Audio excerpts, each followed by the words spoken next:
Alhamdulillahi wa kafa wassalatu wassalamu ala nabiyil mustafa wa ala alihi wa sahbihi ahli sidqi. Asyhadu an la ilaha illallah wahdahu la syarika lah wa asyhadu anna Muhammadan abduhu wa rasuluh. Allahumma la sahla illa ma ja'altahu sahla wa anta taj'alul hazna in syi'ta sahla. Subhanaka la ilma lana illa ma 'allamtana innaka antal alimul hakim. Allahumma 'allimna ma yanfa'una wanfa'na bima 'allamtana wa zidna ilma. Allahumma rzuqna ikhlasa fil qawli wal 'amal. Allahumma waffiqna lima tuhibbuh wa tardah. Allahumma ij'alna mimman yastami'una al-qawla fayattabi'una. Allahumma ij'al tajammu'ana hadha tajammu'an mubaraka wa tafarruqana min ba'di hadha tafarruqan ma'suma wa la taj'al minna wa la fina syaqiyyan wa la mahruma. Barakallahu fikum para asatidzah dan para thalabah, para murid ataupun para ikhwah sekalian yang ada di keluarga besar Rumah Quran Bunda Aisyah. Alhamdulillah di malam kali ini, meskipun melalui media online, kita masih diberikan kesempatan yang mulia oleh Allah Ta'ala untuk sama-sama mengkaji salah satu dari khazanah besar atau dari warisan besar yang diwariskan oleh ulama besar, Al-Imam An-Nawawi atau Abu Zakaria Yahya bin Syaraf An-Nawawi yang wafat pada tahun 76 Hijriah kurang lebih ya. Di mana beliau pernah meninggalkan kepada kita salah satu warisan besar yang berkaitan tentang Al-Qur'an, yang kitab ini masyhur. Kitab ini berjudul At-Tibyan fi Adabi Hamalatil Qur'an.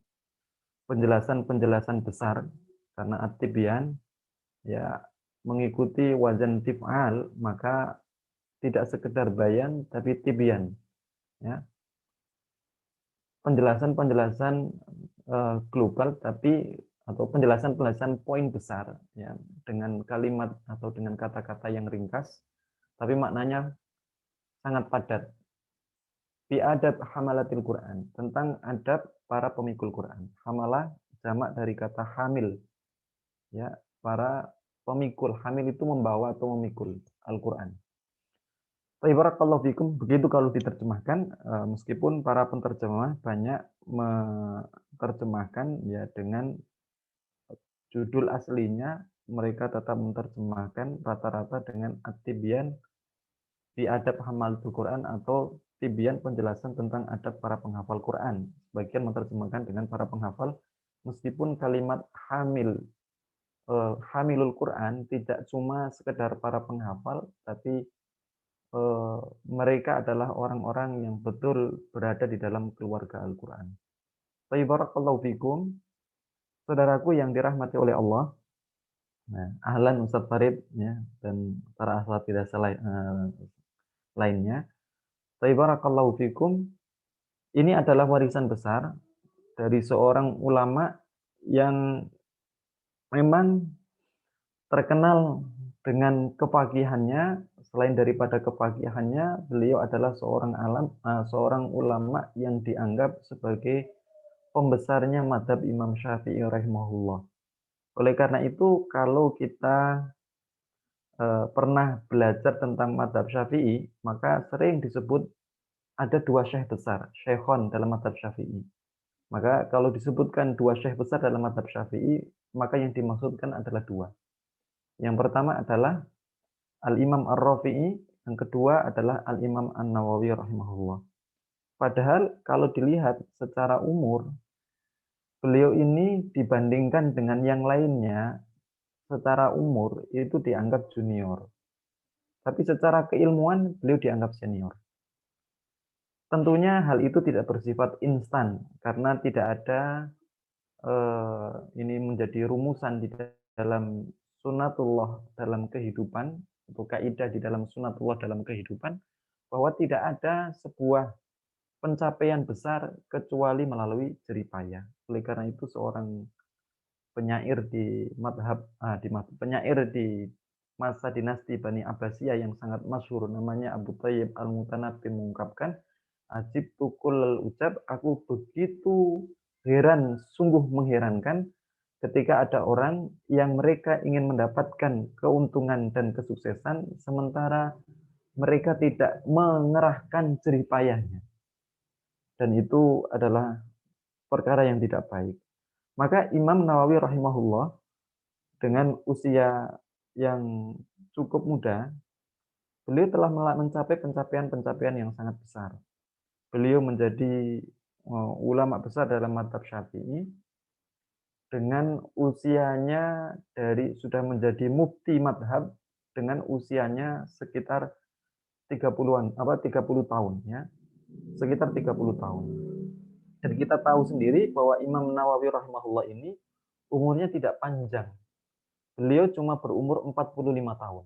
Ya, sekitar itu ya, 45 tahun. Eh, oleh karena itu para ulama mengatakan kalau berbicara tentang barokah di dalam umur, maka An-Nawawi adalah salah satu dari bagian tanda-tanda besar Allah Ta'ala tentang barokahnya umur. Karena umur beliau itu tidak panjang, tapi torehan yang beliau berikan kepada umat ini begitu banyak, begitu banyak.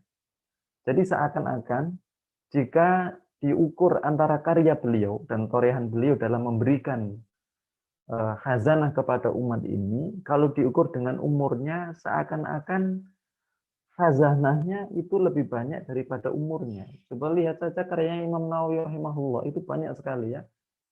Dalam ilmu hadis ya banyak sekali, mulai dari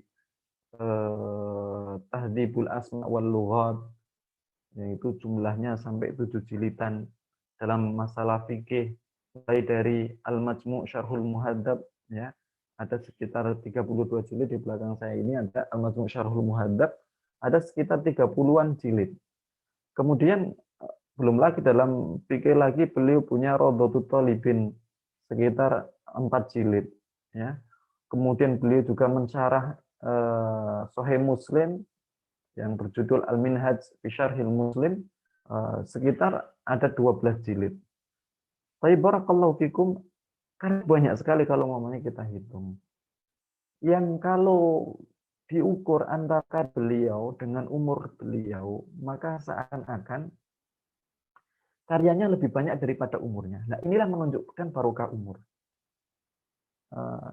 Maka kenapa beliau sampai mencapai capaian yang besar itu? Saya perkenalkan dulu tentang Imam Nawawi, sedikit berbicara tentang Imam Nawawi, karena tidak adab sebagaimana disebutkan dalam Ta'limul Muta'allim, orang tidak beradab ketika belajar dari seorang guru, sementara dia tidak mengenal dari guru. Kita ini tidak belajar langsung dari An-Nawawi, tapi kita membaca kitabnya. Maka kita harus mengenal tentang Imam Nawawi paling tidak dasar-dasar besarnya, ya, meskipun tidak secara keseluruhannya. Tapi Imam Nawawi rahimahullah, beliau ini sudah diberikan oleh Allah Ta'ala satu mauhibah, ya, satu anugerah dari sejak kecilnya. Di mana ketika beliau masih tinggal di tanah kelahirannya, yakni di kota Nawa yang ada di Suriah, sekitar 90-an kilometer di sebelah selatan dari Damaskus, ya, kota Nawa itu, maka bapaknya adalah seorang saudagar, seorang pedagang, yang pernah meminta beliau untuk eh, banyak menggantikan bapaknya untuk menjaga, bahasa kita hari ini, warungnya ya, tempat dagangnya. Namun apa yang terjadi, An-Nawawi justru tidak menyibukkan diri, bahkan beliau tidak terlalu fokus dalam urusan dagangnya. Yang beliau pegangi cuma apa? Al-Quran, mengulang memurojaah hafalan Quran, kemudian mengulang bacaan-bacaan kitab, yang itu beliau lakukan. Sampai Ibnu Dhofar menceritakan ya, tentang Qissatul A'ajib, bahwa An-Nawawi rahimahullah pernah dilihat oleh seorang syekh besar dari Damaskus, dari markasnya, ya, dari markasnya para ulama yang melahirkan banyak para ulama, satu kampus ya, ya, bahasa kita sekarang kampus, dulu cuma sebagai tempat mahdoroh mulazamah gitu ya. namanya Darul Hadis Al-Asyrafiyah yang sampai sekarang eh, apa namanya secara tempat kelembagaan itu masih ada sampai sekarang dari abad di mana Imam Nawawi rahimahullah abad sekitar abad ke antara 6 dan 7 Hijriah ya. Itu sampai sekarang masih ada Darul Hadis Al-Asyrafiyah. Ada ulama dari Darul Hadis Al-Asyrafiyah yang berjalan ke kota Nawa, kemudian melihat mahdhara yang ada. Mahdhara itu tempat apa namanya? Otodidak kepada seorang guru. Melihat di mahdhara anak-anak dengan bakatnya, maka melihat Imam Nawawi itu memiliki bakat khusus. Di mana ketika orang-orang anak seusia beliau di usia 6 antara 6 dan atau antara 5 dan 6 tahun keluar istirahat dari belajar sama gurunya, maka Imam Nawawi diajak bermain sama teman-temannya. Maka An-Nawawi karena dia nggak bisa menolak, dia bermain, tapi kemudian dia kelihatan tidak nyaman, maka dia keluar dari kumpulan teman-temannya, kemudian mengambil bukunya untuk dia belajar. Ini Al-Imam Abu Zakaria Muhyiddin An-Nawawi rahimahullah. Maka eh, didekati sama seorang syekh dari Darul Hadis Al-Asyrafiyah, diajak bicara, kemudian dites, maka syekh ini mendatangi bapaknya Imam Nawawi rahimahullah seraya mengatakan, aku lihat bahwa anakmu ini memiliki satu potensi cahaya yang Allah berikan kepadanya yang tidak diberikan kepada banyak orang. Maka jangan kamu redupkan cahaya tersebut.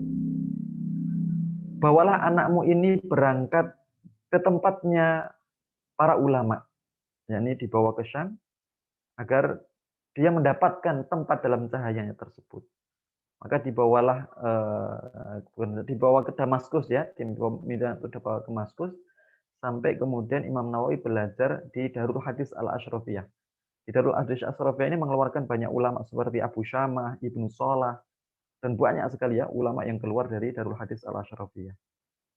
Maka sampai beliau kemudian menjadi pengajar di Darul Hadis Al-Asyrafiyah, menjadi mufti dari mufti atau di bahasa kita sekarang dewan fatwanya. Dan itu nggak main-main ya. Jadi dewan fatwa, muftinya Madzhab Syafi'i di usia yang sangat belia karena kecerdasan beliau sehingga kemudian An-Nawawi rahimahullah ya dimuliakan oleh para ulama dengan usianya yang muda, tapi karena kealimannya, kewaraannya, kezuhadannya, warok ya apa warok itu apa ya? Warok itu kehati-hatiannya dalam urusan agama ya. Ini An-Nawawi rahimahullah dimuliakan oleh para ulama sampai ada seorang ulama dalam madzhab Syafi'i bernama Tajuddin As-Subki. Ini ulama yang ada di Mesir ya. Ingin mengunjungi Imam Nawawi karena mendengar kemasyhuran ilmunya An-Nawawi rahimahullah, maka dia ingin berangkat dari Mesir menuju Damaskus. Di tengah jalan dia mendengar ternyata An-Nawawi rahimahullah ini meninggal dunia. Ya. Maka Tajuddin As-Subki meneteskan air mata karena merasa ketinggalan untuk ketemu dengan pelita umat ya, mutiaranya umat. Tapi beliau tidak putus asa dalam melanjutkan safarnya menuju Darul Hadis Al-Asyrafiyah. Karena yang penting mendapatkan jejak-jejaknya An-Nawawi rahimahullah.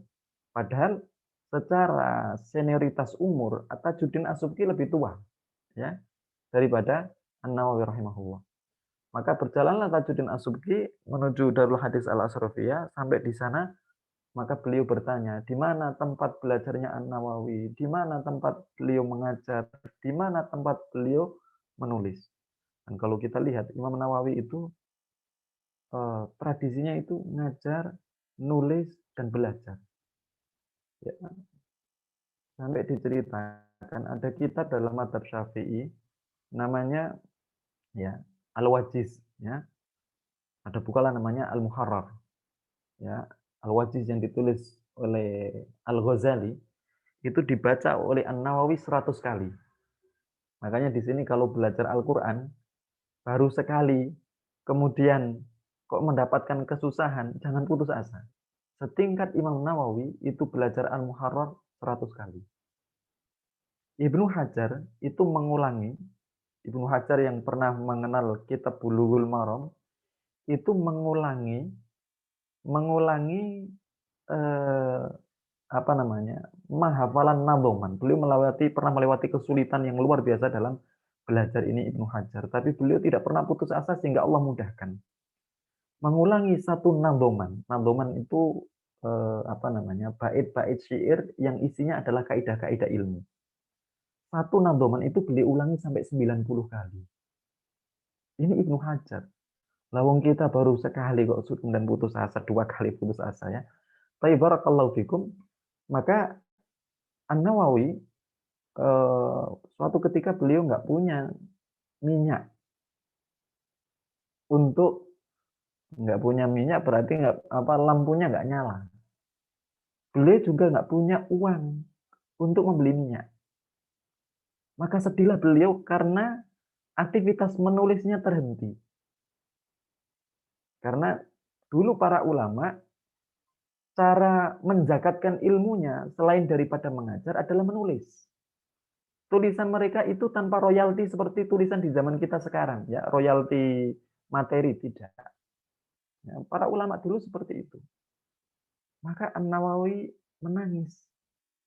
Tapi beliau tidak putus asa, maka beliau sholat. Ya.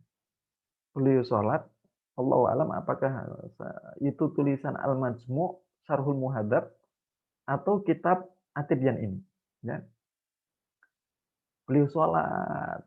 Karena kecintaannya kepada ilmu dan berpisahnya dengan ilmu itu membuat beliau sedih dan menangis. Beliau sholat memohon kepada Allah agar mendapatkan jalan keluar solusi. Maka keluarlah dari tangan beliau berkas-berkas atau bahasanya apa, cahaya ya yang keluar dari tangan beliau sampai beliau bisa melanjutkan tulisan.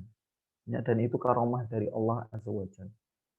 Makanya ketika mengkaji At-Tibyan ini, saya kadang merasa tidak pantas ya, ketika melihat kalibernya Imam Nawawi yang menulis kitab ini, maka saya bahasakan kita belajar bersama kitab At-Tibyan ini dan kita mulai meniatkan ya, dalam belajar ini muadhabah, konsistensi, nggak boleh eh,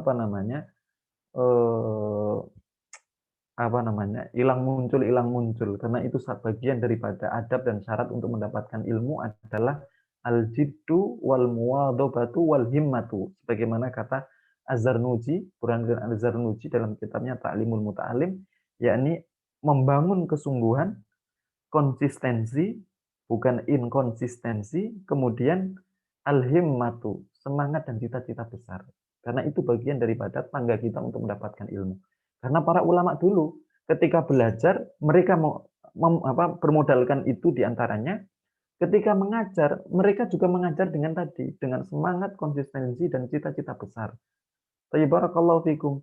Maka kita tidak akan bisa berada dalam mata rantai yang diwariskan oleh para ulama itu, mendapatkan nilai-nilai dalam At-Tibyan ini kalau kita betul-betul ya tidak membangun tadi ya, membangun kesungguhan, kemudian membangun konsistensi dan membangun semangat dan cita-cita besar dalam mendapatkan faidah-faidah yang ditulis oleh Imam An-Nawawi rahimahullah ini. Oleh karena itu, ya salah satu contoh karya Imam Nawawi adalah kitab Arba'in Nawawiyah yang sangat masyhur ya. Itu kitab kecil ya, kitab kecil. Ada kadang orang sampai saya pernah dengar agak sedikit angkuh gitu. Apa sih kelebihan Arba'in Nawawiyah? Wong isinya cuma hadis-hadis, nggak ada syarahnya, nggak ada apanya ya. Maka kemudian aduh mau tak ingatkan gimana, saya juga nggak enak ya. Jadi orang nggak paham bahwa An-Nawawi menulis kitab Arba'in Nawawiyah kan ada dia bilang gini, saya juga bisa copy paste bahkan lebih daripada 40 hadis gitu apalagi hari ini dengan laptop sangat mudah untuk copy paste ya. Jadi membuat bukan cuma 40-an hadis sampai berapa seratusan juga bisa, ribuan juga bisa. Dia nggak paham. Imam Nawawi menyusun Arba'in Nawawiyah itu setelah perenungan sekitar 10-an tahun. Ya. Barakallahu fikum, dan isinya adalah kaidah-kaidah besar di dalam Islam. Dan perlu antum pahami bahwa penulisan Arba'in Nawawiyah oleh Imam Nawawi rahimahullah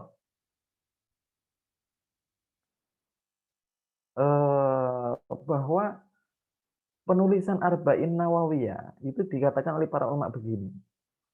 Kenapa banyak tulisan-tulisan An-Nawawi dari yang sederhana kelihatannya sampai yang besar itu begitu menghujam sampai ke akarnya. Maksudnya apa? Artinya kitabnya itu sampai diambil faedahnya sepanjang zaman sampai sekarang banyak kitab-kitab beliau dikaji oleh banyak para penuntut ilmu di seantero dunia. Maka para ulama mengatakan yang nanti insya Allah di antara bagian yang kita kaji dari syarat adab para pemikul Quran adalah ikhlas. Maka para ulama mengatakan inilah ketulusan, inilah ikhlas.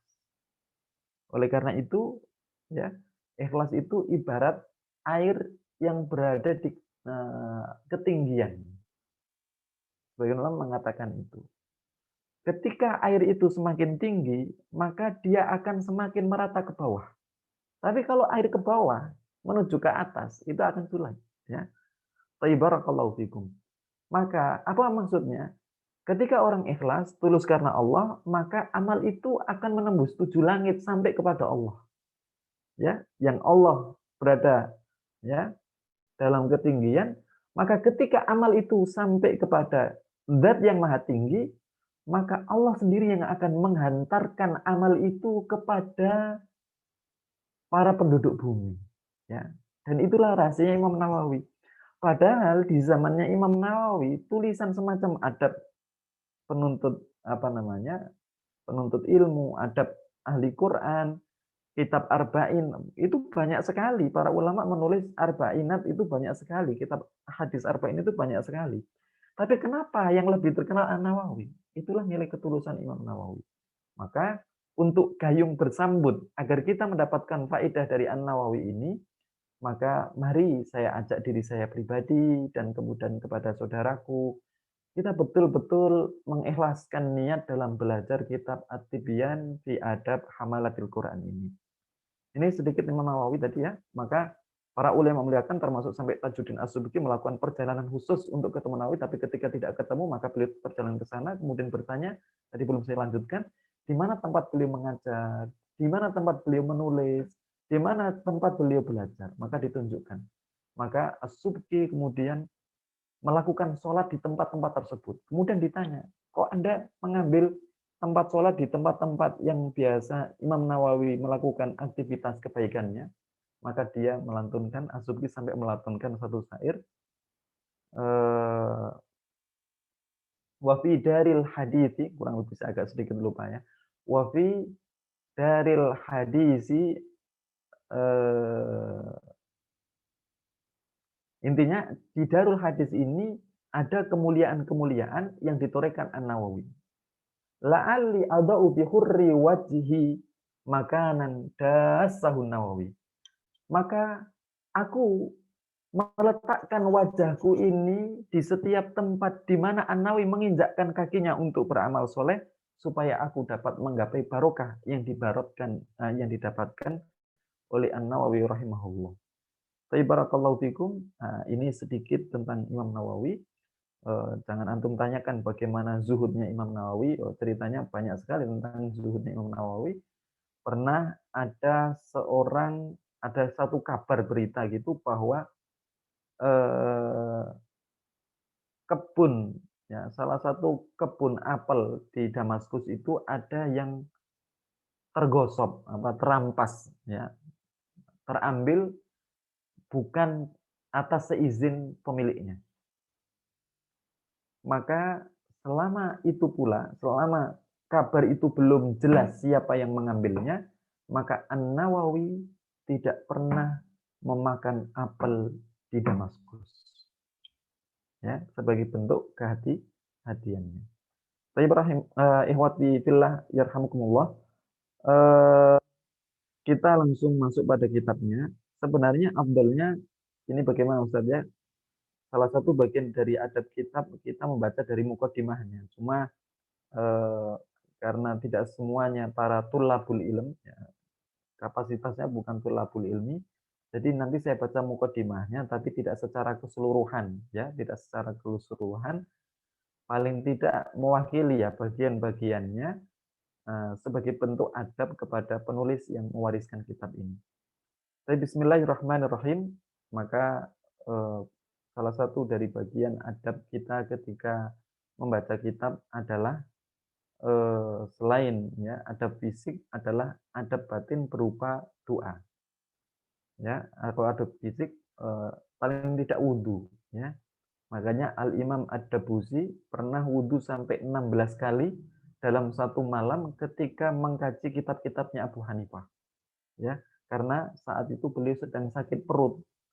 Maka berulang kali wudu ketika kentut wudu, kentut wudu, kentut wudu. Meskipun sifatnya anjuran. Berbeda kalau mamanya mushaf Al-Quran. Nah, kalau memegang mushaf Quran, kata dalam madhab Syafi'i rahimahullah, ini dalam madhab Syafi'i rahimahullah, bisa dirujuk dalam kitab Safinatun Najah, ataupun Kasyifatus Syajah sebagai sarahnya, bahwa dalam madhab Syafi'i, yang muktamad, yang paling roji, yang kuat, bahwa orang ketika memegang mushaf Quran atau membawanya, maka dia harus wudhu. Nggak sah kalau dia nggak wudhu. Dan ini juga madhab Imam Abu Hanifah rahimahullah. Sementara kalau membacanya, maka tidak disyaratkan wudhu. Karena dalam madhab Syafi'i, memegang itu lebih lebih serius daripada apa? Memegang itu secara hukum, memegang mushaf Quran itu lebih serius dari sekedar dari membacanya dalam madhab Syafi'i rahimahullah. Cuma kita tidak membahas urusan fikih, maka paling tidak dijaga adabnya, maka adab sebelum baca adalah kita berdoa dulu kepada umumnya kaum muslim, diri kita dan umumnya kaum muslimin, dan kepada penulis secara khusus. Bismillahirrahmanirrahim. Allahumma ighfir lana walil muslimina wal muslimat. Allahumma ighfir lana walil muallif warhamhu wa askinhu fasiha jannatih wanfa'na bi fawaidi ilmi. Barakallahu fikum. Qala al-muallif, penulis mengatakan bismillahirrahmanirrahim. Qala Syekhul Faqih Al-Imamul Alim Al-Wari' Az-Zahid Ad-Dhabit Al-Mutqin Abu Zakaria Yahya Muhyiddin bin Syaraf bin Hizam An-Nawawi rahimahullah. Berkata seorang syekh yang faqih, memang beliau ahli fikihnya mazhab Syafi'i, seorang imam yang wara'. Apa itu wara'? Orang yang menjaga agamanya dengan berhati-hati dalam urusan din. Berhati-hati dalam urusan yang makruh, apalagi perkara yang syubhat, apalagi perkara yang haram. Ini wara'. Kemudian az-zahid, yang zuhud. Ya. Ad-dhabit, yang cerdas. Ya. Dhabit itu mencakup dua. Makanya para ulama membagi dhabit kecerdasan di dalam belajar itu ada dua. Baik dhabit itu adalah dhabit kitabatan, dhabit secara dokumentasi. Maka kalau antum ingin dhabit dalam dokumentasi, catatannya harus bagus.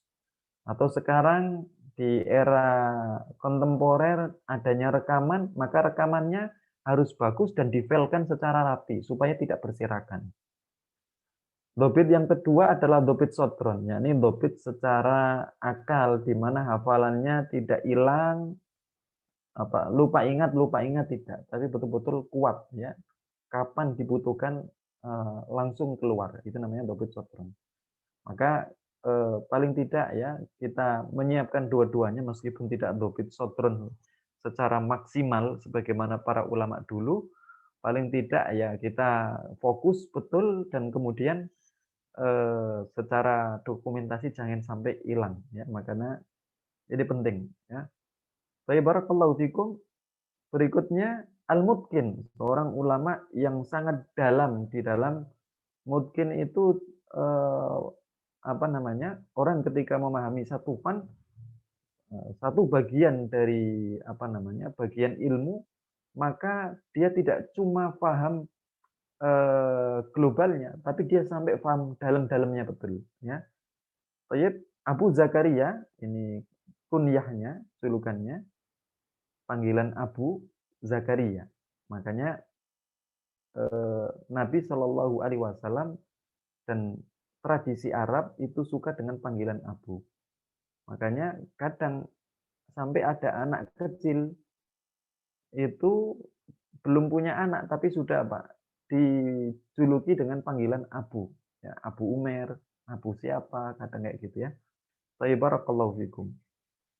Pernah datang kepada Nabi Shallallahu Alaihi Wasallam seorang yang kemudian dipanggil oleh masyarakatnya dengan Qadil Qudot, hakimnya para hakim.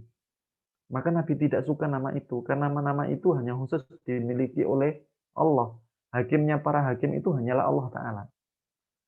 Maka Nabi SAW bertanya, kamu punya anak enggak? Punya. Yang laki-laki paling besar namanya siapa? Syureh. Maka kemudian dia dipanggil Abu Syureh, ya, dipanggil dengan panggilan nama anak laki-laki yang paling besar. Barakallahu fikum, kayak kita namanya Abu siapa, dipanggil dinisbatkan kepada nama anak laki-laki paling besar. Imam Nawawi, nama aslinya adalah Yahya. Muhyiddin ini julukan, ya, seperti Imam Ibnu Qayyim Al-Jauziyah, julukannya Syamsuddin. Nama aslinya adalah Muhammad Abu Abdillah, ya, Ibnu Qayyim Al-Jauziyah, ya. Anaknya seorang guru yang tinggal di kota Jauziyah. Tayyib bin Syaraf bin Hizam An-Nawawi rahimahullah. Jadi Nawawi ini adalah nisbat kepada kepada tempat tinggal di mana beliau tinggal di kota Nawa, makanya disebut Nawawi. Kayak umpamanya di sini kalau ada orang Jawa bilang Jawi. Makanya ada ulama dari Banten namanya Nawawi Al-Bantani, ya. Nawawi Al-Bantani, ya. Mempunyai salah satu karyanya yang masyhur adalah Kasyifatus Sajjah, ya. Barakallahu fikum, jemaah sekalian yang dirahmati oleh Allah, ini nama Imam Nawawi. Jadi diingat namanya adalah Yahya bin Syaraf. Nama asli beliau adalah Yahya bin Syaraf bin Hizam. Berasal dari kota Nawa, makanya beliau dijuluki Nawawi atau terkenal dengan Nawawi karena penisbatan kepada tempat lahirnya. Maka beliau berkata, ya, dengan mukadimahnya, Alhamdulillahil karimil mannan bittauli wal fadl wal ihsan alladzi hadana lil iman. Segala puji bagi Allah Ta'ala yang maha dermawan, maha memberikan banyak kenikmatan, di mana Allah Ta'ala memiliki banyak pemberian, wal ihsan dan kebaikan. Alladzi hadana lil iman, di mana salah satu pemberian besarnya adalah memberikan kepada kita petunjuk iman. Wa faddala dinana ala sairil adyan, dan Allah Ta'ala mengutamakan din kita dari seluruh din-din yang lain. Wa manna alaina bi irsalihi ilaina akrama khalqihi alaih. Selain daripada itu, kenikmatan besar yang Allah berikan kepada kita adalah diutusnya Rasul kepada kita. Rasul yang beliau adalah makhluk yang paling terhormat di sisi Allah Azza wa Jalla. Wa afdaluhum ladaih, yang paling baik di sisi Allah Azza wa Jalla. Habibuhu, kekasihnya Allah. Khaliluhu. Kalau dalam diksi kita sama artinya kekasih, cuma tingkatan khalil itu lebih tinggi daripada habib. Wa abduhu, abdinya Allah, wa rasuluh, dan rasulnya. Muhammadan sallallahu alaihi wasallam, yakni nabi kita Muhammad sallallahu alaihi wasallam. Maka kita harus mengakui kenikmatan terbesar adalah kenikmatan hidayah. Dan kenikmatan hidayah, dalam mukadimah ini kita belajar kenikmatan yang paling besar itu adalah kenikmatan hidayah. Makanya nikmat itu ada nikmat namanya wasailul hayah, kemudian ada manhajul hayah. Wasailul hayah itu sarana kehidupan, air, makanan, ya, kemudian pernak-pernik dunia ini namanya wasilatul hayah, wasailul hayah, sarana kehidupan. Kenikmatan jenis kedua adalah manhajul hayah, konsep hidup. Dan konsep hidup, maka inilah bentuk sayangnya Allah. Kita tidak cuma dikasih sarana hidup, tapi kita juga dikasih oleh Allah Ta'ala petunjuk. konsep dalam menjalani kehidupan itu seperti apa. Dan itu bentuk kasih sayang yang sangat besar. Maka konsep hidup itu inilah hidayah, ya. Maka hidayah itu adalah kenikmatan besar yang kenikmatannya itu melalui keberadaan Nabi kita Muhammad Shallallahu Alaihi Wasallam yang membawa risalah Allah Taala, membawa petunjuk tersebut.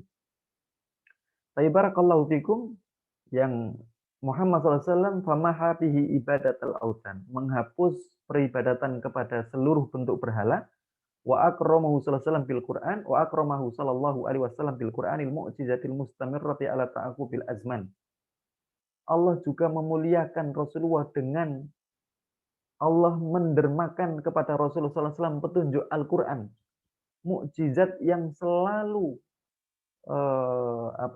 langgeng meskipun berganti-ganti zaman.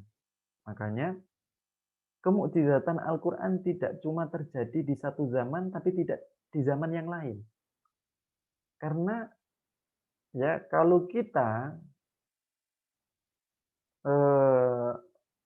mengenal ya, bahwa Allah Ta'ala itu maha mengetahui dari yang telah lalu sampai akhir kehidupan, yang maha tahu, mencakup maha tahu mana yang terbaik dan mana yang terburuk, itu adalah Allah Azza wa Jalla. Maka semua petunjuk Allah Azza wa Jalla tidak mungkin hanya terjadi dalam satu zaman. Maka ini mustahil. Ya, ini mustahil. Maka kalau ada orang mengatakan bahwa Al-Quran itu pelajaran-pelajarannya, hukum-hukumnya, petunjuk-petunjuknya dalam seluruh lini kehidupan hanya terjadi di satu zaman, bukan di setiap lintas kehidupan, maka dia telah menganggap remeh Allah sendiri. Oleh karena itu, ya ada seorang ada seorang ilmuwan, ya, dalam bahasanya baratnya ilmuwan, namanya Profesor Dr. Lovelock.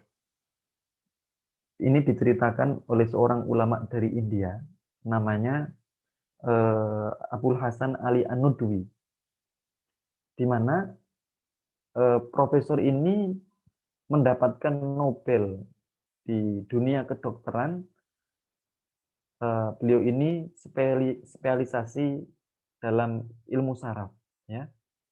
Beliau pernah dapat Nobel dalam bidang itu, dalam penemuannya. Tidak mengambil cuma dalam sisi ilmu saraf. Beliau ini juga ngambil di bidang ilmu yang lain, yakni ilmu psikologi, sampai doktoral. Jadi profesornya itu di kedokteran, sampai kemudian di psikologi itu sampai tingkat doktoral, ya S3. Ini pernah mengucapkan sebuah statement, ya, di mana dia mengatakan, yang ini sempat mengguncang, ya, Barat, di mana dia katakan begini. Barat mengklaim bahwa mereka adalah gurunya peradaban dan kiblatnya peradaban keilmuan masa kini. Padahal tentang manusianya saja, yang kita ini adalah manusia, kata dokter itu, seujung kukunya saja, Barat belum mendapatkan apa-apa. Dari sekian lama penelitian beliau tentang manusia, baik di bidang fisiknya, anatomi tubuhnya, sarafnya, ataupun masalah urusan psikologinya. Kata beliau, manusia ini memiliki keunikan yang luar biasa, yang keunikan ini susah sekali untuk kemudian disimpulkan hanya dengan beberapa penemuan. Ini luar biasanya penciptanya Allah Azza wa Jalla. Maka ini dikomentari oleh Syekh Ali Hasan An-Nudwi, ya, bersama beberapa ulama yang lainnya. Maka inilah akibat ketika Barat mulai rame-rame mengajak dunia untuk memisahkan agama dari pentas kehidupan dunia. Maka yang terjadi, kemunduran demi kemunduran akan didapatkan. Kenapa? Karena yang tahu kehidupan itu adalah Allah Azza wa Jalla. Yang mengetahui kehidupan kita adalah Allah Azza wa Jalla. Bahkan kalaupun seandainya ada orang butuh Allah, itu hanya sampai dikatakan beliau kal khadim ata mata taja. Allah dalam bahasa mereka Tuhan ya, dalam bahasa mereka Tuhan karena mereka nggak mengenal Allah dengan benar. Maka mereka bahasakan Tuhan, Rasul ini bahasakan Tuhan. Tuhan itu hanya diibaratkan hanya seperti apa? Seperti pembantu. Pembantu itu hanya datang kalau dibutuhkan tuannya. Kalau nggak butuh, ya dibiarkan begitu saja. Loh, ini rendahnya kita dalam menganggap Allah Ta'ala.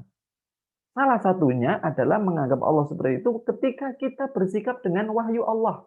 Di antaranya yang para tulab sekarang hari ini mengkaji, bahkan asatidahnya, saya termasuk saya mengkaji Al-Quran, ya, di mana ketika kita tidak mengindahkan Al-Quran, sungguh kita akan mengalami kemunduran demi kemunduran. Karena Al-Quran ini adalah mukjizat anugerah terbesar yang Allah berikan kepada kita yang dibawa oleh Rasulullah Sallallahu Alaihi Wasallam. Yang kelebihan Al-Quran, petunjuk Al-Quran, ya, cahaya Al-Quran, kemukjizatan Al-Quran, kata Imam Nawawi rahimahullah, itu tidak terjadi cuma dalam satu zaman, sementara di lintas zaman berikutnya itu kemudian selesai begitu saja Al-Quran. Nggak seperti itu. Ya, terlalu remeh kita menganggap Allah Ta'ala kalau dalam urusan itu. Coba sampai dikatakan demikian. Makanya saya ceritakan ya, ada seorang ulama namanya Syekh Abdul Fattah Abu Ghuddah, seorang ulama ahli hadis kontemporer dari Suriah. Beliau menulis banyak kitab tentang riwayat, tentang bagaimana seluk-beluk Rasul dan para sahabat sesuai dengan riwayat itu seperti apa. Maka salah satu karyanya adalah kitab berjudul Sofahat min Sobril Ulama fi Thalabil Ilm. Lembaran-lembaran kisah kesabaran para ulama dalam menuntut ilmu. Tapi barakallahu fikum, beliau bercerita ada seorang ulama namanya Mujahid.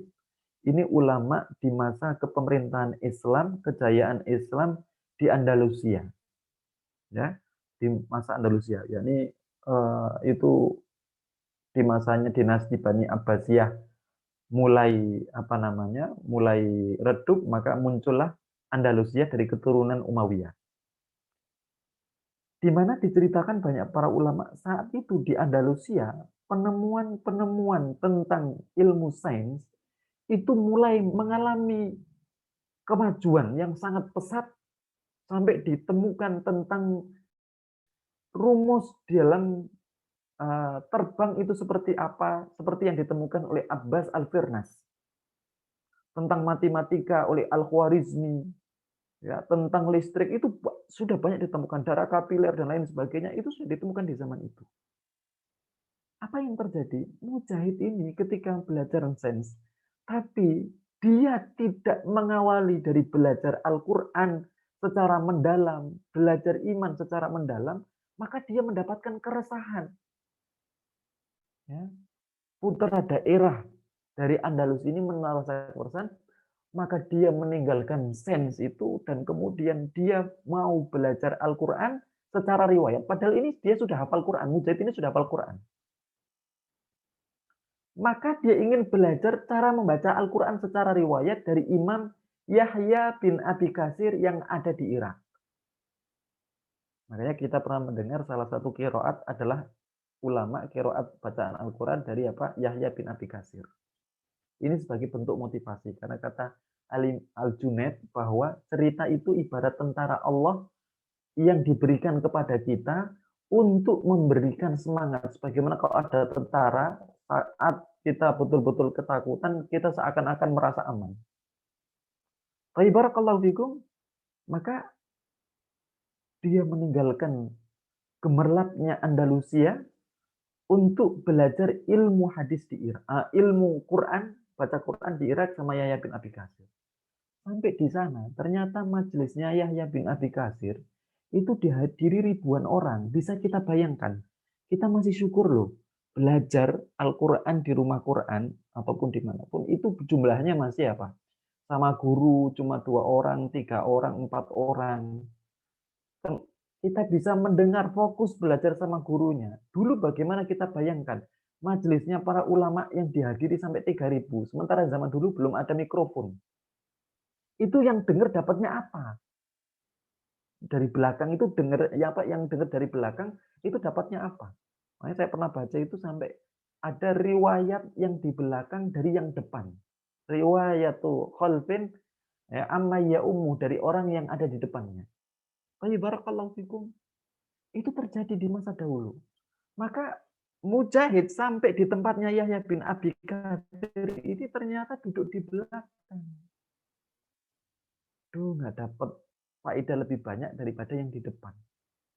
Maka Imam Mujahid ini akhirnya sebelum jadi ulama besar ini, maka ketika selesai majelisnya, ya, maka dia lapar, dia cari makanan. Ketika dia cari makanan, dia cari kemana-mana sampai dia tersesat, ya, dan dia sudah berhasrat, saya harus hadir di majelisnya Imam Yahya bin Abi Katsir di yang terdepan. Maka dia harus datang sebelum subuh. Baik, apa yang terjadi ketika dia cari makanan, ternyata dia tersesat, kemudian mencari-cari mana arah masjid di mana di situ Yahya bin Abi Katsir mengajar, dan dia tersesat kesusahan sampai qadarullah, perjuangannya itu sampai jatuh di got. Ketika jatuh di got, dia mencari kemana harus bisa dia keluar, ini ya, mencari tempat keluarnya, maka jadi tertutup gotnya, dia mencari tempat keluar. Sampai kawat-kawat yang ada di got itu nyangkol gitu ya. Afwan ya, kalau bahasa saya agak sedikit diksinya Jawa. Nyangkol gitu, nyangkut gitu ya di kulitnya dan dagingnya. Sampai alhamdulillah dia sampai di majelis masih belum subuh dan dia mendapatkan tempat di shaf yang pertama. Maka Yahya bin Abi Katsir kemudian ketika dia memulai majelis melihat kok ada orang bajunya robek dengan berdarah-darah, duduk ini siapa? Maka dia hentikan, kemudian dia panggil orang itu sampai menceritakan tentang kisah perjalanannya meninggalkan sains untuk belajar Al-Quran tadi.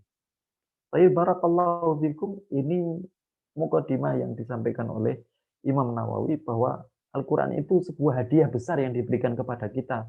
Maka orang yang tidak melihat hadiah besar, padahal yang menganggap hadiah besar ini adalah Allah, yang menganggap hadiah besar ini adalah Rasul SAW dan para ulama. Nah, kalau kita nggak menganggap itu sebagai hadiah besar, mungkin cara pandang kita sudah mulai harus dibenahi.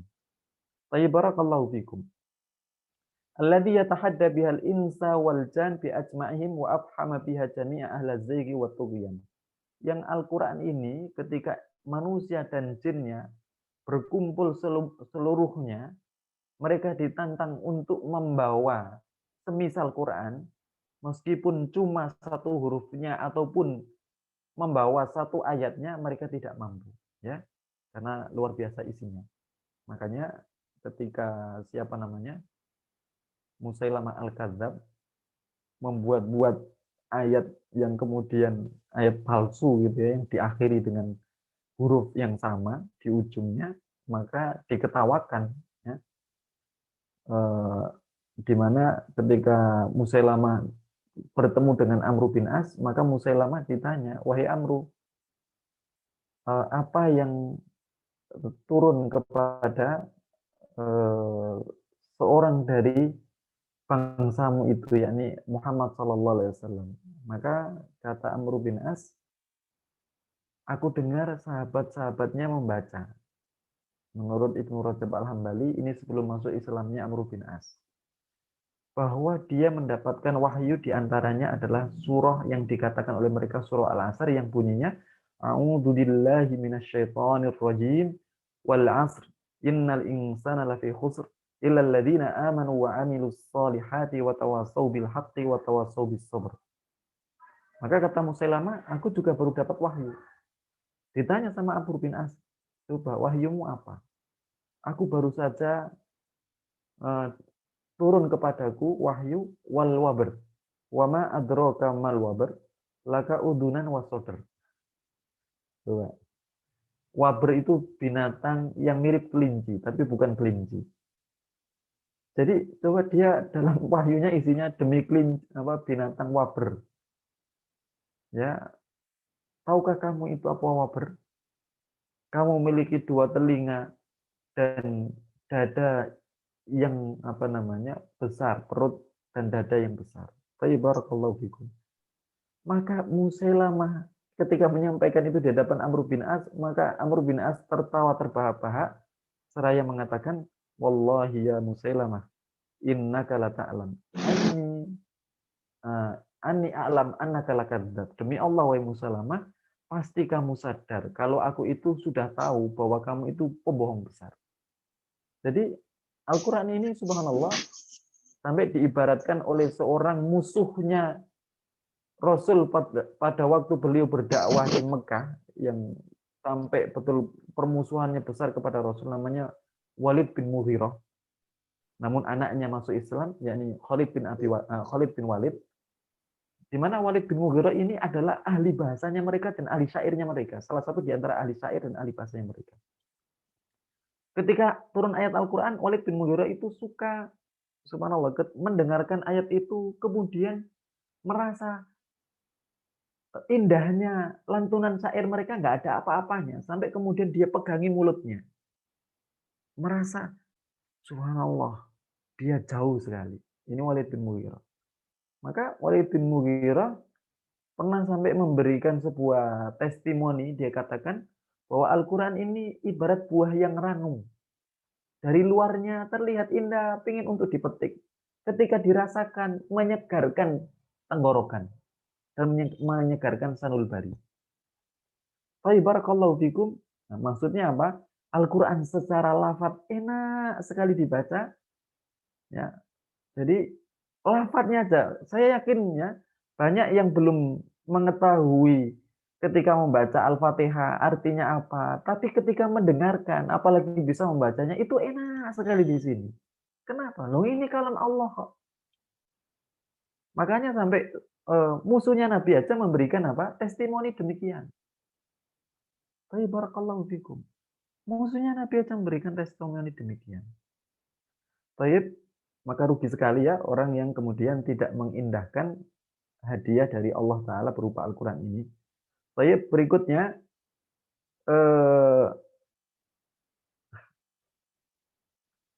ya saya lanjutkan. Wajalahu rabi'a liqulubi ahlil basairi wal irfan. Dan Al-Quran ini dijadikan Robi itu aslinya adalah musim semi. Makanya diibaratkan Al-Quran itu membuat hidup seperti apa di musim semi, pohon-pohon yang berguguran. Di kita nggak ada musim semi ya. Jadi kalau namanya di Arab itu memang ada musim gugur, musimul kharif ya, musim gugur di mana pohon-pohon itu dedaunannya pada berguguran, kering. Tapi kemudian datang musim semi, kemudian menjadi segar ya. Al-Qur'an diibaratkan itu oleh Imam Nawawi ya. Wa ja'alahu rabi'a liqulubi ahlil basairi wal irfan. Oleh karena itu dikatakan oleh Utsman bin Affan, makanya penting Al-Qur'an itu membersihkan hati. Tapi juga untuk banyak mengambil faedah Quran, sebelum belajar Al-Quran, baik membacanya, bersihkan hati dulu supaya kita merasakan lezatnya. Orang indikator merasakan kelezatan adalah kangen untuk merasakan lagi. Makanya apa yang dikatakan oleh sahabat Utsman bin Affan radhiyallahu an. Kata beliau, "Idza tahuratil qulub lama syabi'at min kalamillah." Ya.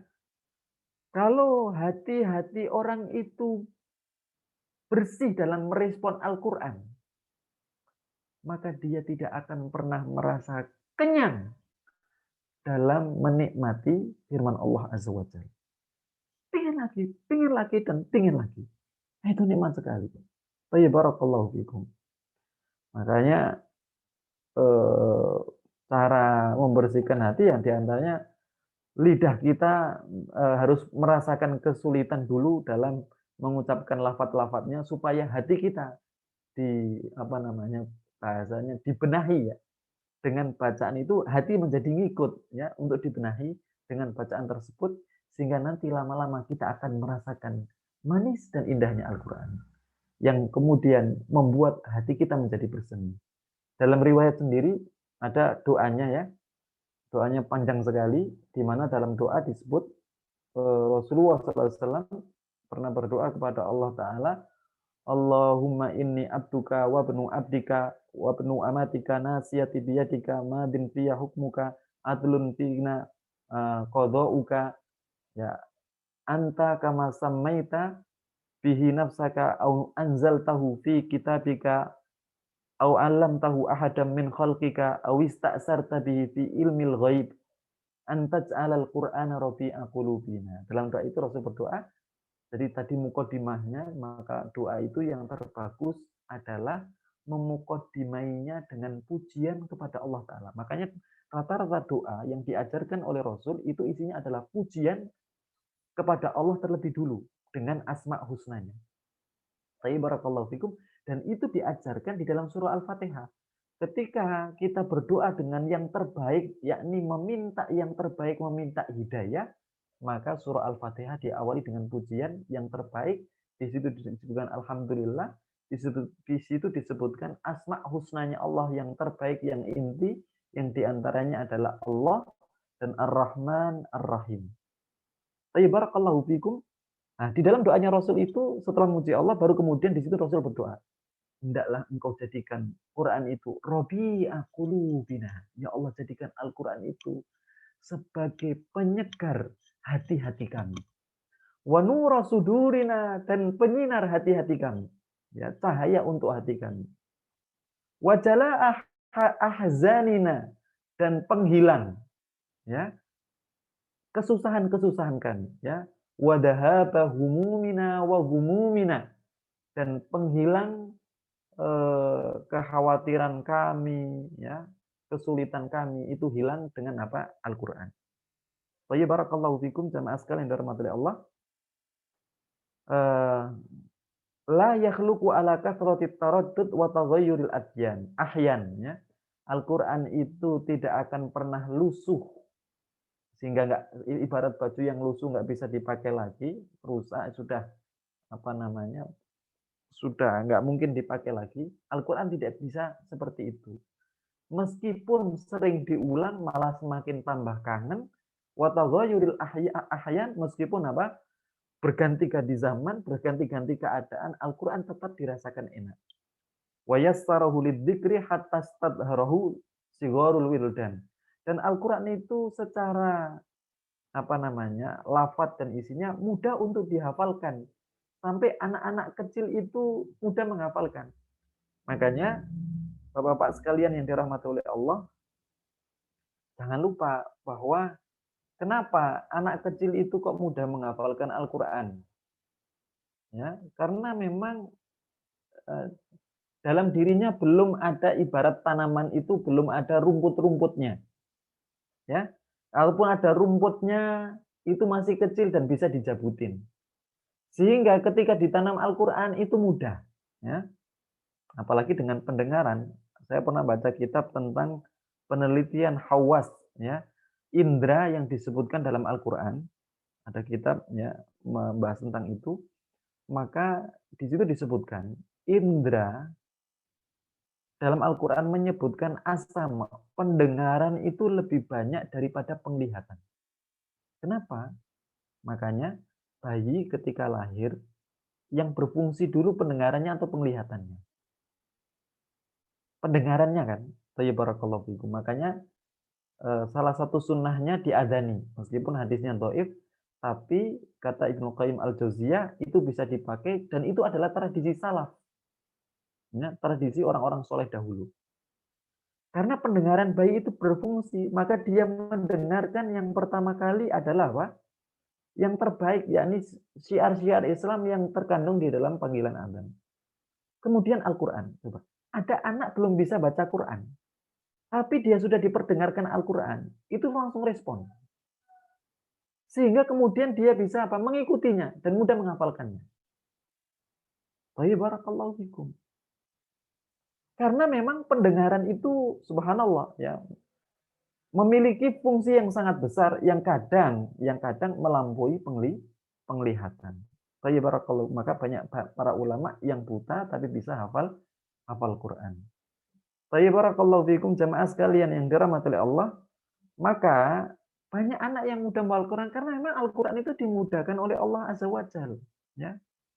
Adapun kalau seandainya mengalami kesulitan, mungkin ya itu bagian daripada skenario Allah Azza wa Jalla agar Quran itu semakin lengket. Karena memang disebutkan oleh beberapa ulama seperti Ibnu Abdul Bar Al-Qurtubi, ketika kita kesusahan dalam menghafal sesuatu, maka jangan putus asa. Bisa jadi itu adalah bagian daripada cara supaya apa yang kita hafalkan itu lengket. Karena berapa banyak orang yang mudah menghafalkan, kemudian dia cenderung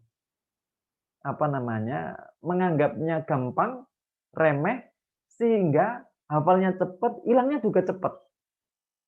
Ya, makanya kok diulang berkali-kali, kesulitan diulang sampai 100 kali, itu ketika menghafal justru nanti, untuk lengketnya itu lebih lama, ya. Itu rahasianya di antara hikmahnya. Maka kalau di sini umpamanya ada motivasi menghafalkan Al-Qur'an, ya, meskipun banyak yang mengatakan sifatnya sunnah, sementara mempelajari bacaan kata Al-Jazari hukumnya adalah wajib, ya. Maka, jangan putus asa ya, jangan putus asa. Thayyib, barakallahu fikum. Berikutnya saya lanjutkan ya. Wa huwa mahfudun bihamdillahi wa fadlihi makhtalafal malawan. Al-Quran ini selalu dijaga oleh Allah Ta'ala dengan segala puji Allah Ta'ala dan dengan karunia Allah Ta'ala selama ya berjalannya selama matahari dan rembulan tetap berjalan, siang dan malam tetap berjalan, maka Al-Quran ini akan senantiasa dijaga oleh Allah Ta'ala sampai akhir zaman. Makanya kalau ada, ini rahasia bedanya kitab Al-Quran dengan yang lain. Kalau ada orang yang mendistorsi, memasukkan tambahan dalam Al-Quran, baik tambahan lafadz atau wakof, ya, ataupun makna, maka itu bisa ditelusuri karena ilmunya sudah dibuat oleh para ulama. Contoh kalau dia menambahi atau dia merubah harokat ya, merubah harokat. Harokat dhammah dirubah menjadi kasroh. Maka tinggal dicocokkan. Ini sesuai dengan riwayat bacaan 10 dari Rasul enggak? Kalau enggak sesuai berarti ya ada distorsi. Kemungkinannya lupa atau mungkin ada orang yang mendistorsinya. Maka hari ini jangankan merubah sampai kemudian satu ayat, satu titik saja itu bisa diteliti oleh para ulama. Ya. Karena itu sudah dibuat metodologinya sendiri oleh para ulama melalui ilmu mereka karena sudah ada riwayat bacaan Al-Qur'an itu seperti apa. Baik, barakallahu fikum, maka Al-Qur'an dijaga oleh Allah. Sementara kitab-kitab yang lain sudah penuh dengan distorsi. Baik distorsi itu secara redaksi ataupun secara makna. Injil coba berbagai macam redaksi itu didapatkan ya. Injil satu ini tidak sama dengan yang lainnya. Al-Quran tidak. Ya. Al-Quran tetap dijaga oleh Allah Azza wa Jalla. Ini membuktikan kemukjizatan Al-Quran. Ya, membuktikan bahwa Al-Quran itu memang betul-betul kalamullah Azza wa Jalla. Kenapa? Karena ini kalamullah Azza wa Jalla yang Allah khususkan, maka Allah jaga sendiri Al-Quran ini. Baik, barakallahu fikum.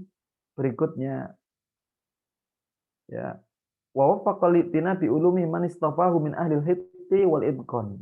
Dan tidak cuma itu, ilmu-ilmu tentang Al-Quran oleh para ulama yang mendalam ilmunya, para ahli, itu juga telah dibuat oleh para ulama. Maka mereka mengumpulkan eh, berbagai macam cabang ilmu tentang Al-Quran. Ada ilmu tafsirnya, ada ilmu baca Qurannya sendiri. Di antaranya di RG ini belajar mulai dari dasar. Nanti kalau umumnya sudah sampai jadi ahli betul, kemudian melalui itu belajar apa? Belajar mungkin lebih tinggi lagi dalam membacanya, belajar riwayat, ya, riwayat asing, itu bacaannya begini, ya. Ataupun ilmu-ilmu lain tentang apa? Tentang Al-Quran, ya, tentang tadaburnya, hukum-hukum dalam Al-Quran seperti apa, sudah ditulis oleh banyak para ulama. Ala kulli hal, ini mukadimahnya, saya tidak membaca sampai akhir di mukadimah Imam Nawawi. Beliau intinya sebelum berbicara tentang adab di dalam eh, apa Al-Quran sendiri itu seperti apa, adab seorang mukmin, seorang pemikul Quran terhadap Al-Quran itu seperti apa, maka di mukadimah sendiri beliau singgung dulu tentang Al-Quran, kemudian tentang keutamaannya, ya. Kemudian beliau juga menyinggung tulisan-tulisan tentang Al-Quran ini sudah banyak, termasuk tentang adab-adab Al-Quran itu juga banyak. Maka ada yang kemudian mengatakan bahwa Imam Nawawi menulis kitab At-Tibyan fi Adabi Hamalatil Quran ini ketika sudah melihat gejala di kalangan masyarakat yang mereka menuntut ilmu, belajar Al-Quran, tapi kok subhanallah, ilmu itu kan ilmu agama, ilmu din, ilmu Al-Quran, ketika dimiliki oleh seseorang, itu akan membuat orang tersebut indah untuk dilihat. Tapi kenapa? Kok yang terjadi? Oh, apa namanya? Friksi itu sampai menyebabkan apa namanya? Bisa dikatakan saling menghujat ini dan itu. Seakan-akan nggak menampakkan Al-Quran itu pada diri seseorang. Adabnya nggak ada. Sehingga ilmu-ilmu tentang Al-Quran itu menjadi bias dilihat. Makanya ketika nilai adab itu hilang pada diri seorang yang memiliki ilmu, maka ilmu yang aslinya indah tidak terlihat indah, terlihat bias, karena apa? Terlihat samar, karena ditutupi oleh keburukan-keburukan adab. Maka mirisnya Imam Nawawi, maka dalam tulisan ini betul-betul memperlihatkan bagaimana beliau menulis dari hati. Makanya kata para ulama dulu, sesuatu yang keluar dari hati itu akan sampai ke hati. Berbeda sesuatu yang keluar cuma dari lisan itu hanya sampai menguap, ya, di telinga seseorang, sampai ke telinga seseorang kemudian menguap begitu saja. Maka saudaraku yang dirahmati oleh Allah, maka para ulama dulu selalu ada latar belakang kholfiyah ketika menulis. Nah, ini diantara kholfiyahnya disebutkan dalam beberapa riwayat bahwa beliau ingin menjawab, ya, beberapa fenomena yang terjadi, realitas orang belajar Quran, tapi kok nggak menampakkan keindahan. Masyarakat yang ingin merasakan keindahan Al-Quran dan ahlinya, agar mereka bisa ikut tertarik bersamanya, justru mereka menjadi apa? Terlihat renggang karena apa? Kondisi semacam itu. Maka beliau tulis kitab, ya, At-Tibyan fi Adabil Quran.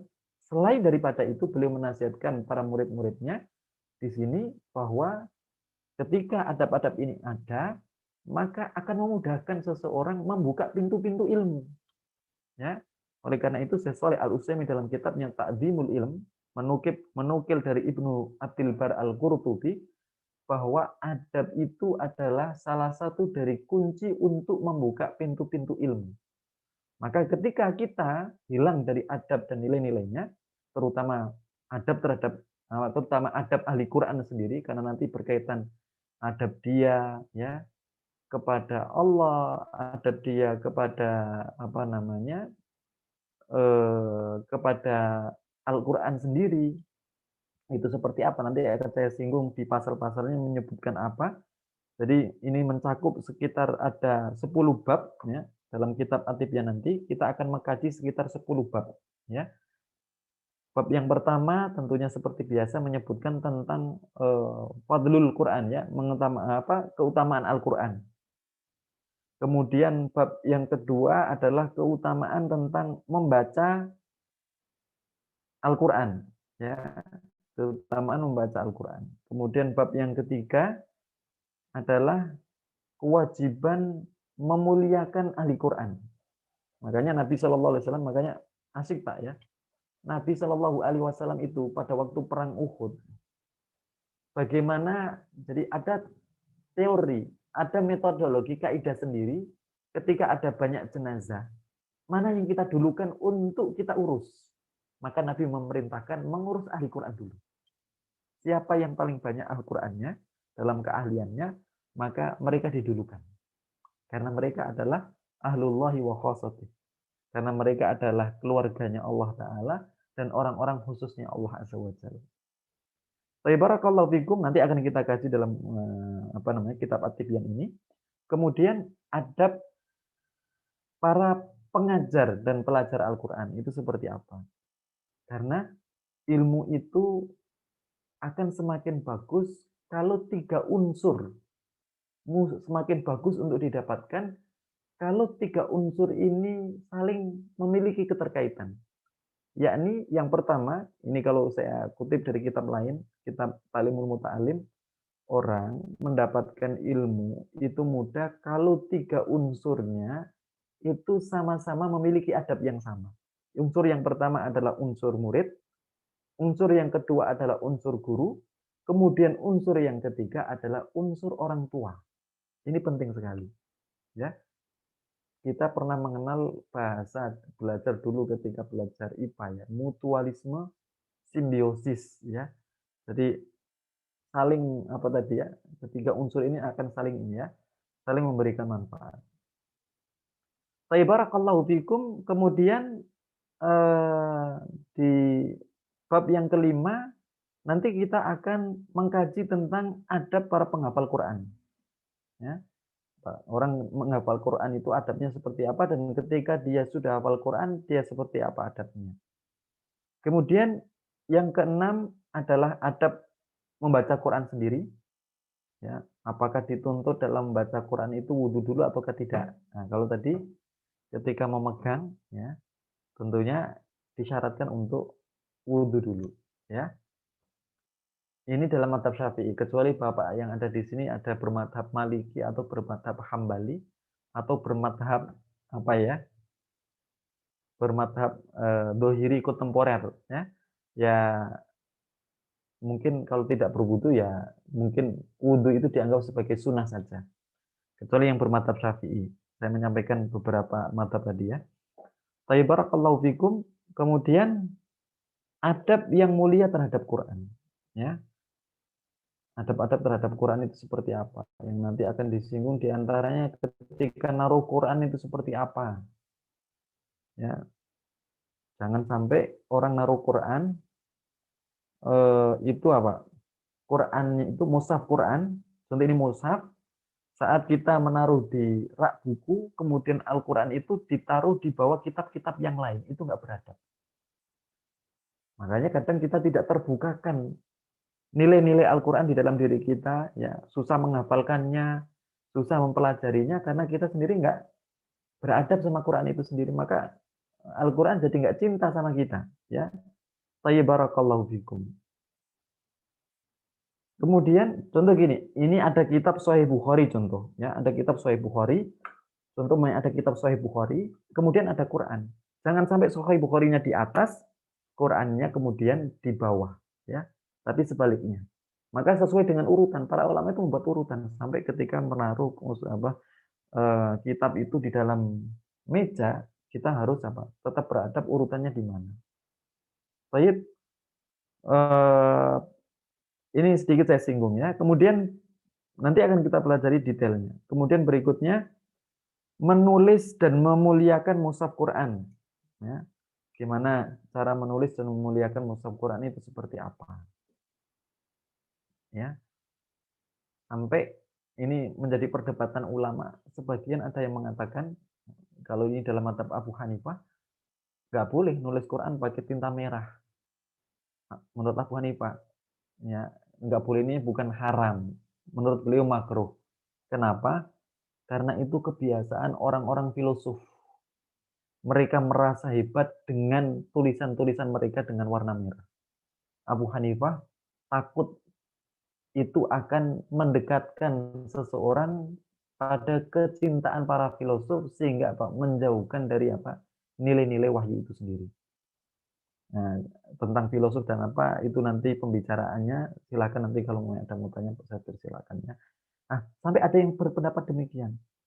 Nah, ini kalau ini perbedaan ya. Sementara ulama lain mengatakan oh boleh kan selama tidak tadi kan alasannya cuma itu karena memang Abu Hanifah ini punya sejarah pernah mengkaji filosof apa falsafah Yunani itu beliau lahap habis sampai kemudian ternyata kok ini nggak memberikan faedah besar. Sampai ketika beliau ditanya oleh seorang perempuan, bagaimana pendapatmu kalau ada seorang laki-laki menceraikan istrinya dan dia mengatakan, kamu saya talak 3 dalam satu majelis. Ya, saya talak 3 dalam satu majelis itu jatuh 3 atau jatuh 1. Ya, tapi barakallahu fikum Abu Hanifah kebingungan sampai gemeter, bergetar gitu ya.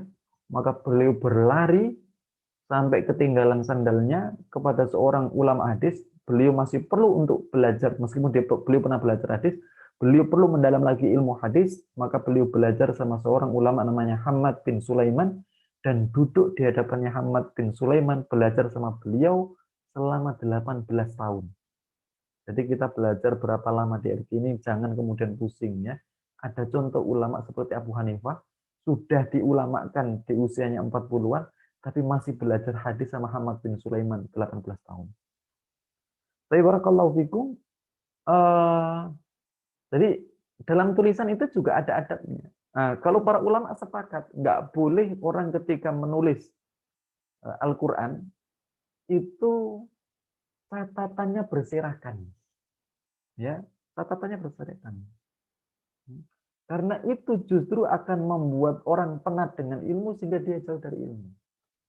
Ya, maka catatannya rapi. Ya. Tapi nanti akan dibahas sendiri ya ala kulli hal. Kemudian berikutnya akurasi ya, biasa ya penulis banyak penulis para ulama dahulu selalu ketika membahas kitab yang di situ ada penyebutan nama-nama perawi, kemudian menyebutkan istilah-istilah bahasa, biasanya di ujungnya ada akurasi ya. Di akhir ada akurasi nama dan bahasa dalam kitab ini. Makanya ini Imam Nawawi ahlinya. Beliau ini ulama yang paham betul tentang para perawi, nama aslinya siapa, julukannya apa saja, lahir di mana, kemudian wafat di mana, tahun berapa. Beliau sangat paham. Beliau punya tulisan judulnya tadi Tahdhimul Asma wal Lughat. Meskipun di ilmu hadis yang lain beliau juga punya Tadribur Rawi yang itu banyak dikaji oleh para ulama berikutnya. Ala kulli hal ini isinya di dalam mukadimah yang nanti di pembahasan pertama adalah pembahasan tentang fadilah. Kenapa? Orang kalau tahu fadilah itu akan lebih mudah mendorongnya untuk belajar. Ya, kalau tahu kelebihannya. Bagaimana seorang ingin menikahi wanita, maka dianjurkan untuk nador, melihat wanita itu dulu. Karena bisa jadi ada sesuatu yang membuatnya tertarik tadi ya. Maka dia mengenal wanita itu melalui nador. Ya, maka untuk belajar tentang Al-Qur'an dan ilmunya dan adab-adabnya, maka kita harus tahu keutamaannya apa. Sehingga semakin mendekatkan diri kita untuk belajar, sehingga memudahkan kita untuk konsisten dan istiqomah. Ustaz Abdul Aziz, eh, gimana waktunya? Suaranya terputus-putus di sini adanya. Sampai setengah 10 lah ya ini. Masih ada 5 atau 4 menit lagi, Ustaz. Iya, 5 menit. Nah, baik. Di bab yang pertama, kita masuk bab yang pertama saja langsung ya. Di bab yang pertama, meskipun boleh singgung, nanti kalau ada yang bertanya, Ustadz kok di kitab At-Tibyan itu hadis-hadis dhaif? Imam Nawawi memang menyebutkan dalam kitab Tibyan ini beberapa hadis yang riwayatnya dhaif, tapi dhaifnya ini masih bisa dijadikan hujjah. Karena apa? Pertama, didukung oleh dalil-dalil yang lain. Yang kedua, dhaifnya ya, dhaifnya hubungannya bukan karena kedustaan perawi, ya, bukan karena kedustaan perawi. Kemudian yang ketiga, ini yang beliau nukil, dhaif yang beliau nukil di sini ya, itu tidak berkaitan dengan hal-hal yang bersifat, apa namanya, usul ya, hal-hal yang bersifat pokok ya. Apalagi berbicara tentang fadhail, keutamaan-keutamaan, maka itu bisa digunakan. Selain daripada itu, beliau sebelum ya, mengambil hadis tersebut, beliau sudah melakukan mutaba'ah, yakni apa namanya, beliau melakukan penelusuran bahwa hadis ini itu dengan lafadz yang secara dengan lafadz yang berbeda tapi secara makna yang sama itu ada dukungan-dukungan yang lainnya. Jadi ala kulli hal jangan kemudian nanti tanyakan, kok Ustadz ini riwayatnya dhaif, kok ini riwayatnya dhaif. Imam Nawawi lebih tahu tentang hadis daripada kita, ya. Dan beliau lebih paham tentang perawi daripada kita. Makanya kita baca saja ya nanti dan memahami tentang faidahnya. Ala kulli hal ya. Baik, barakallahu fikum. Di bab yang pertama, al-babul awal, bab yang pertama, fi atrafin min fadilati tilawatil Qur'ani wa hamalati. Sisi-sisi keutamaan membaca Al-Qur'an dan para pemikulnya, atau para penghafalnya ya. Tayyib. Maka yang dinukil pertama kali oleh Imam Nawawi adalah firman Allah Ta'ala di dalam surah Fatir ayat 29 sampai ayat 30. Allah berfirman, A'udzu billahi minasyaitonir rajim. Bismillahirrahmanirrahim. Innal ladzina yatluna kitaballahi wa aqamus salata وأنفقوا مما رزقناهم سرا وعلانية يرجون تجارة لن تبور ليوفيهم أجورهم ويزيدهم من فضله إنه غفور syakur. Kalau mengambil faidah bacaan yang benar, para asatidah yang ada di Rumah Quran Ustaz Abdul Aziz, Ustaz Farid lebih paham dan lebih bagus daripada saya. Maka mungkin banyak kesalahan baik secara pengucapan nutek ya, pelafatannya dari saya, maka saya minta maaf ya. Tapi barakallahu fikum, innal ladzina, sesungguhnya orang-orang yatluna kitaballah, yang membaca kitab Allah Azza wa Jalla. Wa aqamus shalah, mereka menegakkan salat. Wa anfaqu mimma razaqnahum, mereka menginfakkan apa yang Allah rizkikan kepada mereka. Sirron, bain infak itu dilakukan secara tersembunyi. Wa alaniyatan, ataupun secara terbuka. Yarjuna, mereka adalah orang-orang yang berharap tijaratan, perniagaan lan tabur, yang tidak ada putusnya. Bisnisnya ngalir terus, Pak ya. Jadi orang yang membaca kitab Allah dan itu dia buktikan dalam tataran realitas, orang yang dekat kitabullah, dia juga sholat, infak ya. Maka ya, ini adalah sebuah dianggap oleh Allah sebagai perniagaan, sebagai bisnis. Bisnisnya dengan siapa? Dengan Allah.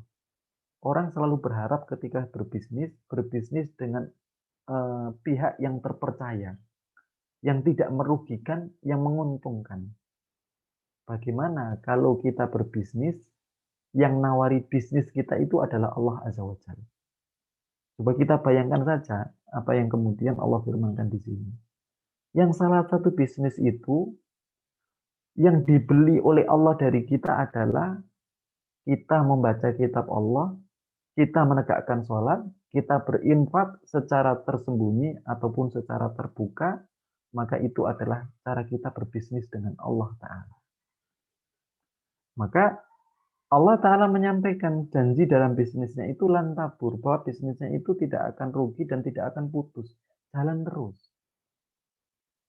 Dan ini senada yang sering disampaikan tentang apa? Fadilah membaca Quran sendiri, satu hurufnya coba bernilai berapa. Apalagi membacanya dengan bacaan makhorijul huruf yang benar. Ya, membacanya bersama malaikat coba.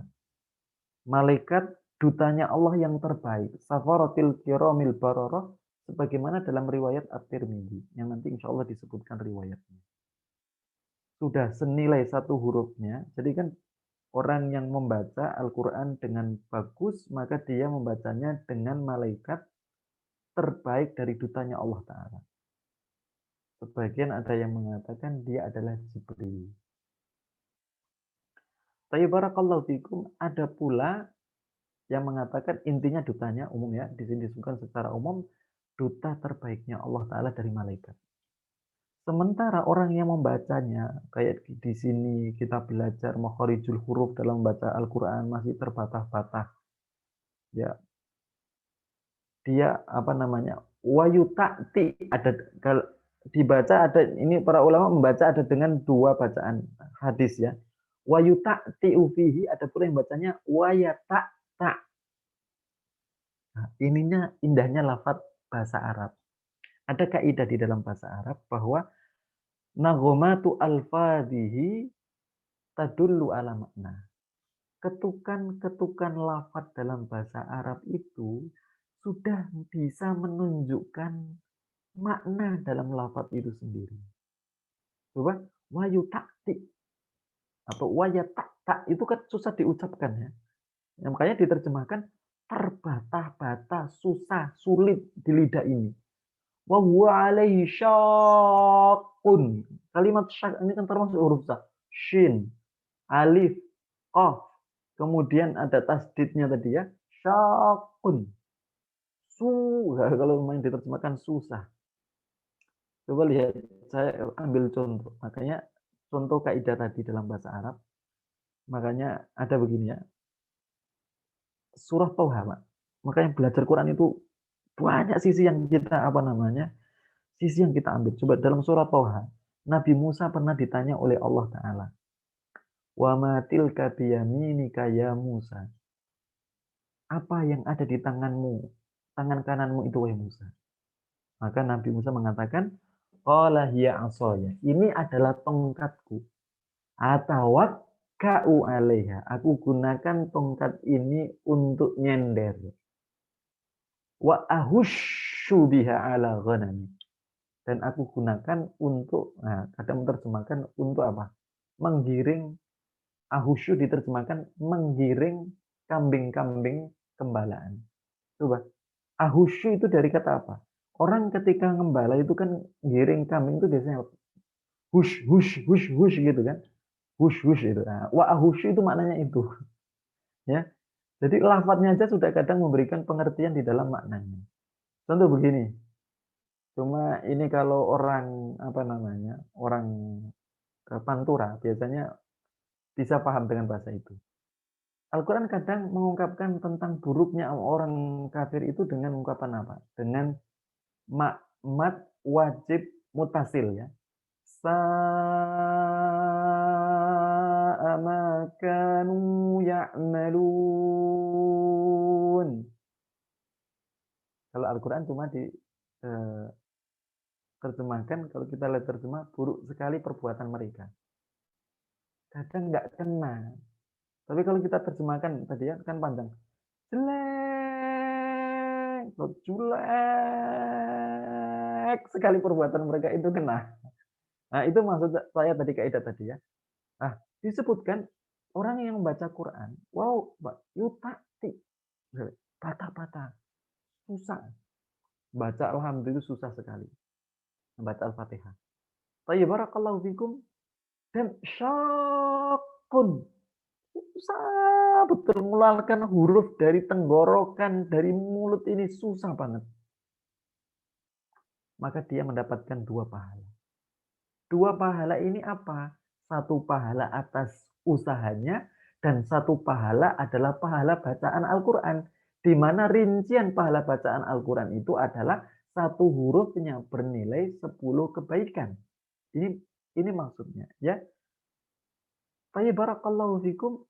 Maka betul berarti apa yang kemudian difirmankan oleh Allah dalam surah Fatir, ini niaga nggak akan putus. Karena kebaikan itu selalu ngalir.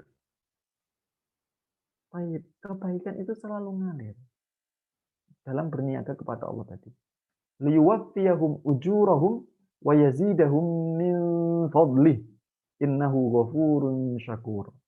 Maka Allah pasti akan melunasi, menepati pahala mereka dan bahkan memberikan ziyadah tambahan.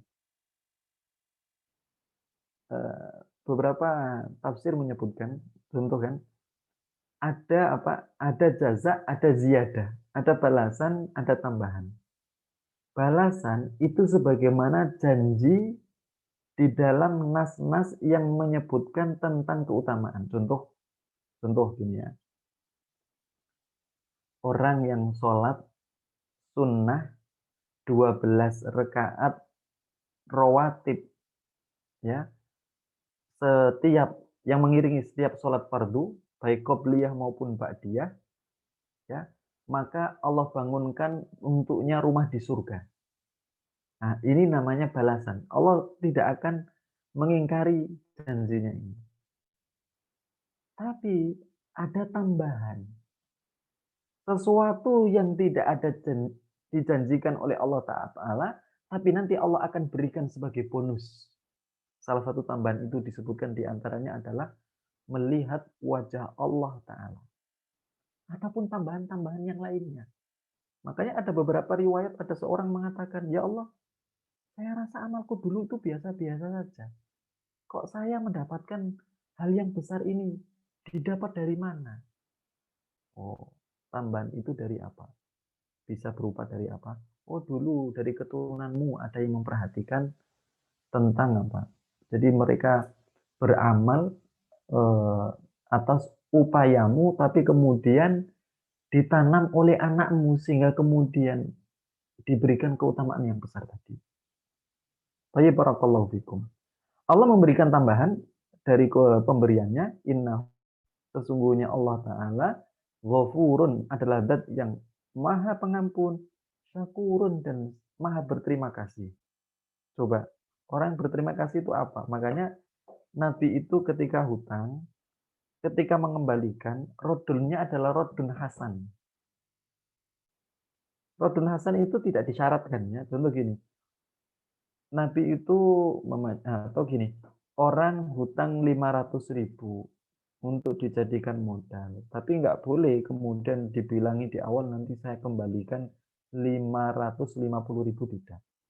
Nah, ternyata 500.000 itu jadikan modal, berkembang sampai kemudian mendapat berapa banyak. Kemudian dia ingin berterima kasih atas kebaikan temannya mengembalikan tadi, maka dia memberikan pinjaman modal tadi, maka dia kasih 550.000, maka ini namanya apa? Dia adalah seorang yang syakur, orang yang mudah berterima kasih di dalam setiap apa?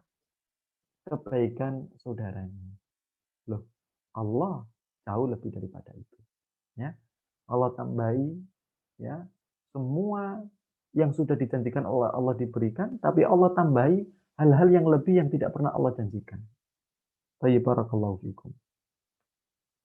Sudah dan 21.40, saya rasa sampai di sini kita belum dapat di tema apa isinya kecuali cuma bacaan dalil tentang keutamaan ahli Quran, membaca Al-Quran dan para penghafalnya.